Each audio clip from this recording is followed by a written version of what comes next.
ನಮಸ್ಕಾರ ಎಲ್ಲರಿಗೂ. Almost 1.5 month ಆಯಿತು ನಾ ಕಾಂಟೆಂಟ್ ಮಾಡಿ.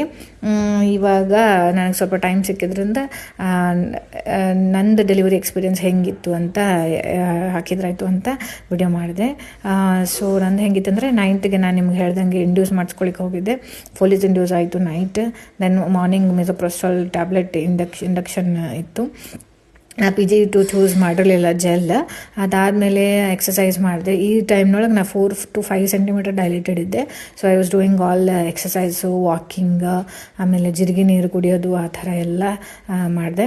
ನಮ್ಮ ಮನೆಯವರು, ನಮ್ಮ ಮಮ್ಮಿ ಇದ್ದರು, ಫ್ಯಾಮಿಲಿ ಸಪೋರ್ಟು ಇತ್ತು, ಎಲ್ಲ ಇತ್ತು. ಮೇಡಮ್ ತ್ರಿವೇಣಿ ಅಂತ ಹೆಗ್ಗೇರಿ ಹಾಸ್ಪಿಟಲ್, ನಿಮಗೆಲ್ಲರಿಗೂ ಗೊತ್ತಿರಬಹುದು, ಅದೇ ಚೂಸ್ ಮಾಡಿದ್ದೆ.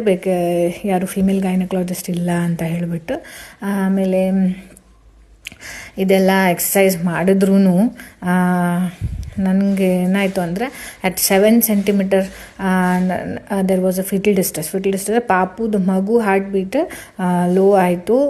ಹಾಗಾಗಿ ಎಮರ್ಜೆನ್ಸಿ ಸಿಸೇರಿಯನ್ ಮಾಡಲೇಬೇಕಾಯಿತು. ಸೊ ಯಾರೂ ನಾರ್ಮಲೇ ಆಗುತ್ತೆ 100% ಅಂತ ನಾನು ಹೇಳಲ್ಲ. ಅದೇ ಥರ we were okay with normal or caesarean, but normal ಆಗಿದ್ದರೆ ಚೆನ್ನಾಗಿರೋದು.